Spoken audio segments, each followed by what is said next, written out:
About 2.5 years ago, I was in Koh Tao swimming in the sea in my boxers, and I had a moment where I thought, what am I doing? This isn't me, this isn't who I am. And from that day forward, I made the decision to just stop drinking. For the past 2 years, I haven't had a sip of alcohol, and this is what I learned during that whole process.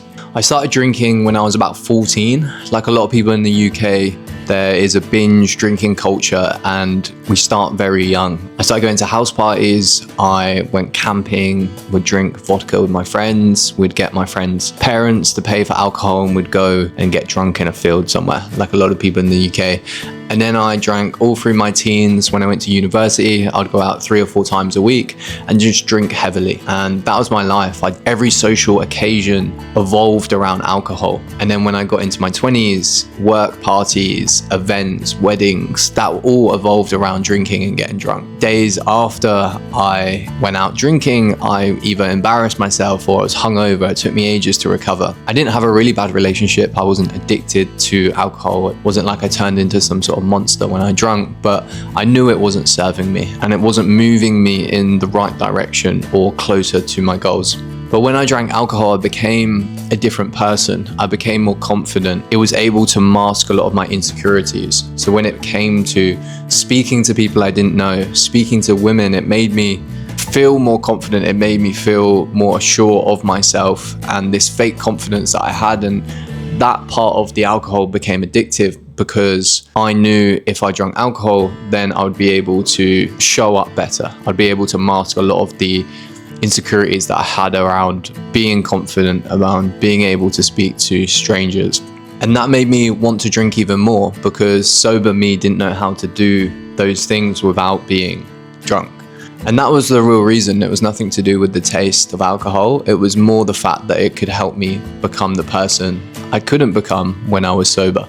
I knew that alcohol wasn't serving me and I made a number of different attempts to stop. I would go through periods where I would stop for 6 months, and during that 6 months I would feel great. I would have momentum, I would be disciplined, I would have routine. And then after the 6 months, there would be a social event or my friend's birthday, and that would pull me back and I would start drinking again. Because the hardest thing about quitting is the social pressure around what are my friends going to think? What am I going to do when I go to this event and everyone else is drinking? And you would go and you would cave in. You would just go, okay, I'm just going to drink now because everyone else is drinking. And it's not socially acceptable to drink. And I remember hearing this from Chris Williamson. I think he said it on a podcast that alcohol is the only drug, if you don't do it, then other people have a problem with it. If you were out and you said to your friends, oh, I'm not going to do a bag of Coke tonight, the likelihood of them going, oh, you're not doing Coke, boring of you that you're not going to do some class A drugs.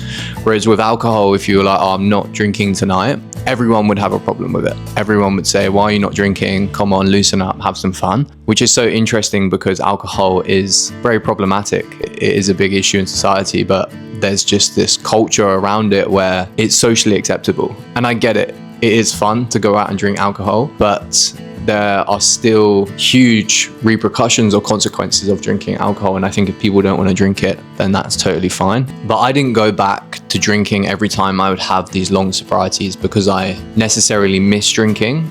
It was more the fact I didn't want to miss out. I didn't want to miss out on all these occasions because I stopped drinking. So that's why I would start again. And then I would start drinking again and I would feel this deep sense of regret and guilt because I know that I didn't want to drink deep down, but I did anyway. And I knew that was holding me back from the person that I wanted to become because I didn't keep these promises to myself. I kept saying that I was going to do something and then I never followed through with it. And that made me less confident, if anything. While I was drunk in Thailand 2.5 years ago, I had the realization that I don't want to do this anymore. And this time felt different. I came to Thailand for a reason, to build, and I wasn't moving in the direction that I wanted. So I had a conversation with my friend the next day and we both agreed, let's just try dry January for a month and see how it goes. And we tried it.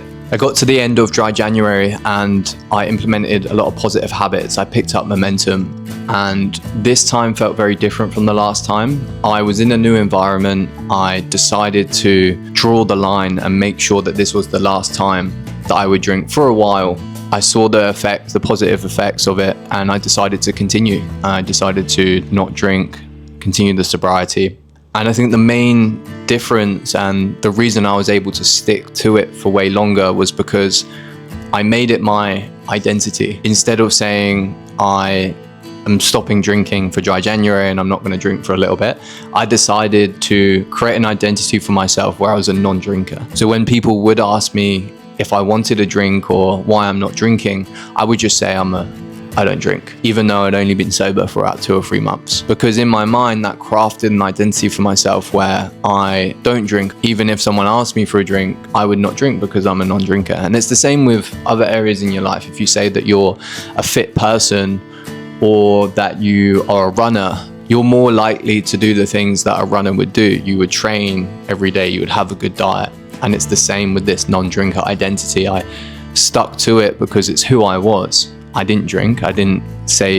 drink occasionally. And it made it a lot easier to stick to it over the long term. So the biggest benefits of stopping drinking over the past 2 years was the momentum shift, because every single time I didn't drink, I had a whole weekend free. Usually I would drink on the Friday, the Saturday, my whole weekend would be taken up by being hungover, by drinking on the Saturday. So I was able to pick up momentum. I was able to do extra work. I was able to continue with the gym, my diet. It didn't knock me back a few places. It didn't derail me. I was able to consistently implement a lot of my habits and really pick up a lot of momentum. And the momentum led me to get more results in my fitness, in my work, which then rewarded me and made me more motivated to continue. Because when I was hungover, it would derail me at least 2 or 3 days. I feel tired, I feel sluggish. So the momentum was the biggest thing for me. And then the second thing was the confidence shift. I was able to be in situations sober. I was able to go on dates or talk to strangers in public without having to be drunk. And it made me more confident. It made me align with who I was as a person. Every time I was able to go out and handle myself in a situation without being drunk, it made me feel more confident in who I was as a person, because I was able to act and show up as the real me, not someone who was masking themselves through alcohol. And that made me more confident, and it made me back myself more in situations, in talking to strangers, talking to women. So I was able to become more confident because I really discovered who I was and how I could act without drinking.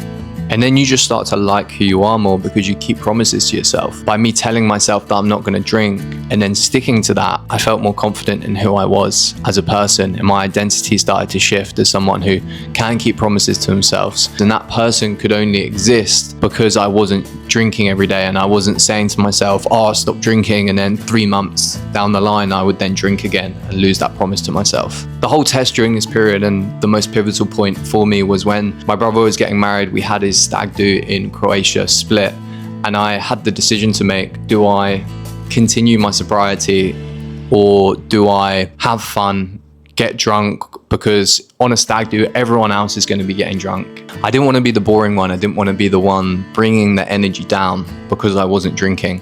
So I made the decision, if I'm not going to drink, I'm going to make sure that my energy matches everyone else that is drinking. I decided to go, didn't drink, and I had the most amazing time because I was acting as if I was drunk. I had the energy of when we were going out to the nightclub, I would stay up till 3, 4 a.m. dancing, drinking Red Bulls, and just having a good time and vibing off everyone else's energy who was drunk. It proved to me from that point forward that you don't need alcohol to have a good time. It definitely helps, but in those situations, everything that you need is within you. You can have a great time by just having the energy and wanting to have a good time. And at 4 a.m. in the morning in Croatia, I had this realization, quite the opposite of what I had in Kotal. I don't need alcohol to have a good time. Everything that I have is already within me, and I can match other people's energy.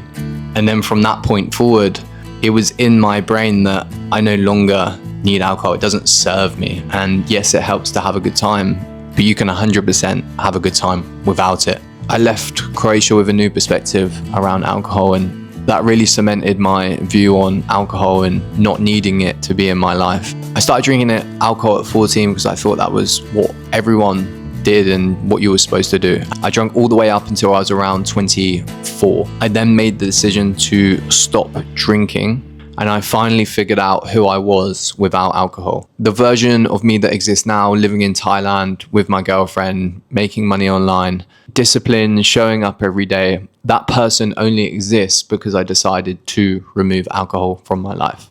Alcohol wasn't just a habit, it was a ceiling, and I made the decision to remove it. If you drink and you've ever wondered what it would be like to live without it, I think you already know the answer. You just haven't given yourself permission to find out yet. Subscribe if this resonates. This is what this channel is about. Bye-bye.